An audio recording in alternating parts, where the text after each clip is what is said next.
স্বাগত ডিবিসি সংবাদে। আপনাদের সাথে আছে আমি ফারহাদ তাসনিম। এবার জানাবো খবরের বিস্তারিত।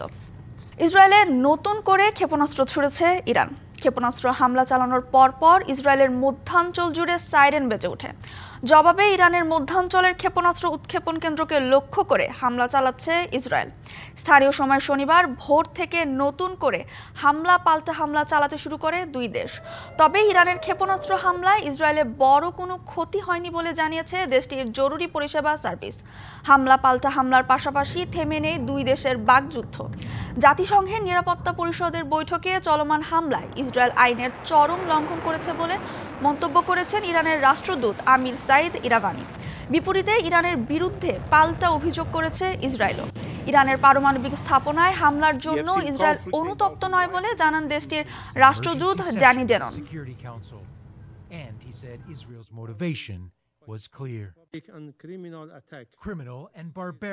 এক মাসেরও বেশি সময় ধরে দক্ষিণ সিটি কর্পোরেশনের সব ধরনের নাগরিক সেবা বন্ধ রয়েছে। ইশরাক সমর্থকদের আন্দোলনে নগর ভবনে এখনও ঝুলছে তালা। উচ্চ আদালতের রায়ের পর স্থানীয় সরকার মন্ত্রণালয়ের উদাসীনতায় এই জটিলতার সৃষ্টি হয়েছে এমন মত দিয়ে সংকট নিরসনে ত্রিপক্ষীয় বৈঠকের তাগিদ দিয়েছে বিশেষজ্ঞরা। নগর ভবনের মূল ফটকে তালা, ট্রেড লাইসেন্স নবায়ন, জন্ম মৃত্যু নিবন্ধন, হোল্ডিং ট্যাক্স পরিশোধ সহ সব নাগরিক সেবা থেকে বঞ্চিত ঢাকা দক্ষিণ সিটির জনগণ। এক মাসেরও বেশি সময় ধরে ইশরাক সমর্থক ও বিএনপি নেতাকর্মীদের আন্দোলনে নগর ভবনের এইসব নাগরিক সেবা বন্ধ রয়েছে। এই নিয়ে পরস্পরকে দোষারোপ করছেন বিএনপি নেতা ইশরাক ও স্থানীয় সরকার উপদেষ্টা। যেভাবে নাগরিক সেবা আসলে ডেডলকের দিকে যাচ্ছে এ বিষয়ে আর আসলে চুপ থাকার মতো পরিবেশ পরিস্থিতি নেই। শেষবারের মতো আহ্বান জানাবো, আপনারা অবিলম্বে আমার শপথ গ্রহণ অনুষ্ঠানের জন্য পদক্ষেপ নিন। তাদের রেশারেশিতে দক্ষিণ সিটি নাগরিকদের মৌলিক অধিকার ক্ষুণ্ণ হচ্ছে বলে মনে করছেন সচেতন মহল। নাগরিক সেবা থেকে অনেকে বঞ্চিত হচ্ছে, এটা শতভাগ সত্য এবং এখান থেকে বেরিয়ে আসা উচিত। সামগ্রিকভাবে পরিস্থিতিটা একটা জটিল রূপ ধারণ করছে। এখানে নিশ্চয় ইশরাক সাহেব এখন যে দাবি করছেন তারও হয়তো নিশ্চয় কিছু তার কাছে কোনো যুক্তি আছে নিশ্চয়। আবার স্থানীয় সরকার মন্ত্রণালয় যেটা বলছেন যে তার মেয়াদ শেষ হয়ে গেছে, সেটাও ভ্যালিড মনে হচ্ছে। আমি মনে করি এখানে দুজনের বসা উচিত, বসে একটা সমাধানে আসা উচিত। এদিকে নগর পরিকল্পনাবিদ ও আইন বিশেষজ্ঞরা বলছেন, স্থানীয় সরকার মন্ত্রণালয়ের নীরব ভূমিকায় পরিস্থিতি জটিল আকার ধারণ করেছে। এখানে একটা আইনি বিষয় আছে, এখানে আদালতের রায় আছে, আবার এখানে জনগণের প্রত্যাশা আছে। এখন আদালতের রায়, নির্বাচন কমিশনের সিদ্ধান্ত, সেই বিষয়গুলো নিয়ে সরকার এবং নির্বাচন কমিশন ইতিমধ্যে একটা ফয়সালা দেওয়া প্রয়োজন ছিল, সেই ফয়সালাগুলো তো হয়নি। সব মিলিয়ে আসলে যেই আদালতের বিষয়গুলো সেগুলো সরকার তার মতো করে ফয়সালা করতে পারত। প্রথম হলো সবাইকে একটু আইন অনুযায়ী চলা। ইলেকশন কমিশন তার গেজেটটা বহাল রেখেছে এখনও, তাই গেজেট বহাল থাকলে তো উনি মেয়র, অতএব সেই দায়িত্বটা তাকে কেন দেওয়া হচ্ছে না? এই না দেওয়ার মাধ্যমে কিন্তু একটা এই জোর জবরদস্তি করার একটা প্রক্রিয়া শুরু হয়েছে।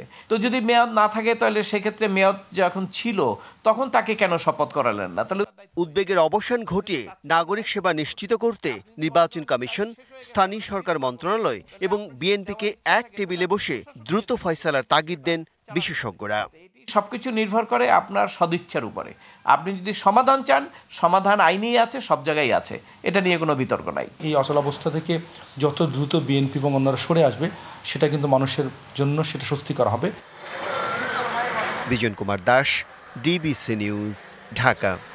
করোনার নতুন ধরনের সংক্রমণ ঠেকাতে নজরদারি বাড়ানো হয়েছে দেশের সব বিমানবন্দরে। বিদেশ থেকে আসা কারোর শরীরের তাপমাত্রা 98 ডিগ্রির বেশি হলেই আনা হচ্ছে স্ক্রিনিংয়ের আওতায়। জোর দেওয়া হচ্ছে যাত্রীদের মাস্ক ব্যবহারে। করোনার ওমিক্রন ধরনের কয়েকটি নতুন সাবভ্যারিয়েন্টে সংক্রমণ বাড়ছে বিভিন্ন দেশে। আন্তর্জাতিক ভ্রমণকারীদের মাধ্যমে এই ভাইরাস বাংলাদেশে ছড়িয়ে পড়ার আশঙ্কা দেখা দেয়ায় সতর্কতামূলক ব্যবস্থা নিয়েছে বিমানবন্দর কর্তৃপক্ষ। হযরত শাহজালাল আন্তর্জাতিক বিমানবন্দরের ইমিগ্রেশনে বসানো হয়েছে স্বাস্থ্য পরীক্ষার সরঞ্জাম। স্বয়ংক্রিয়ভাবে থার্মাল স্ক্যানারের মাধ্যমে মাপা হচ্ছে যাত্রীদের শরীরের তাপমাত্রা। যাদের শরীরের তাপমাত্রা 98 ডিগ্রির বেশি পাওয়া যাচ্ছে তাদের আলাদাভাবে স্ক্রিনিংয়ের আওতায় আনা হচ্ছে। আমরা যত যাত্রী আসছে আমরা সব যাত্রীকেই স্ক্রিনে টেম্পারেচার দেখি। টেম্পারেচার বেশি মনে হয় আমরা তাকে একটু সাইডে নিয়ে এসে, আমাদের অবজারভেশন রুম আছে, আমরা নির্দেশনা অনুযায়ী এখানে তাদেরকে নাম্বার দিয়ে দিই আইডিসিআর এর সাথে যোগাযোগ করার জন্য, তারা সেখানে যোগাযোগ করবে। টার্মিনালের স্পর্শকাতর স্থানে যাত্রীদের জন্য মাস্ক ব্যবহার ও রোগ প্রতিরোধে নির্দেশনা প্রচার করা হচ্ছে।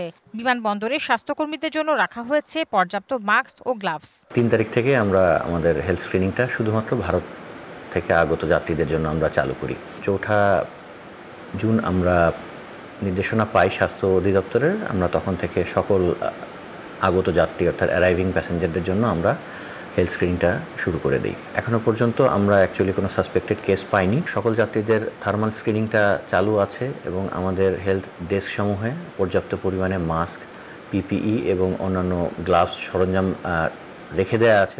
শুধু ঢাকা নয়, চট্টগ্রামের শাহ আমানত এবং সিলেটের ওসমানী আন্তর্জাতিক বিমানবন্দরেও রাখা হয়েছে করোনার সতর্কতামূলক ব্যবস্থা।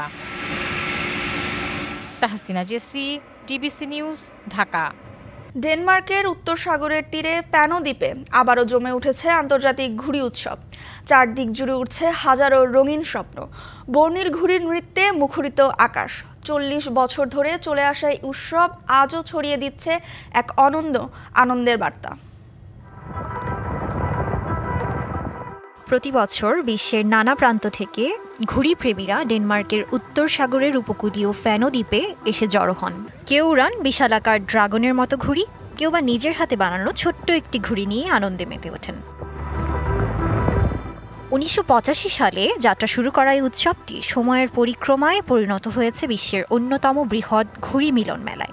প্রতি বছর জুন মাসে এখানে জড়ো হন হাজারো ঘুড়িপ্রেমী। এবারের 40তম আসরও ব্যতিক্রম নয়। উৎসব চলছে 19 থেকে 22 জুন পর্যন্ত। আকাশ জুড়ে উঠছে রঙিন স্বপ্ন। দর্শনার্থীদের জন্য রয়েছে ঘুড়ি নির্মাণ কর্মশালা, ঘুড়ি প্রদর্শনী ও রাতে আলোকিত ঘুড়ির প্রদর্শনী। শিশু থেকে শুরু করে সব বয়সী মানুষই এই উৎসবকে উপভোগ করছেন একই রকম আনন্দে। আকাশে উড়ন্ত ঘুড়িগুলোর মতোই এই উৎসব ছড়িয়ে দিচ্ছে এক টুকরো আনন্দ, সৌন্দর্য আর বৈশ্বিক বন্ধুত্বের বার্তা। আর ফ্যানো দ্বীপ যেন কিছু সময়ের জন্য পরিণত হয়েছে স্বপ্নমাখা এক রঙিন আকাশে। Samia Alam, DBC news desk. DBC সংবাদে এ ছিল এখনকার মতো। ডিবিসি নিউজের সংবাদগুলো পড়তে ভিজিট করুন dbcnews.tv আর ভিজিট করুন ডিবিসি ফেসবুক পেজ এবং ইউটিউব চ্যানেল। সঙ্গেই থাকুন।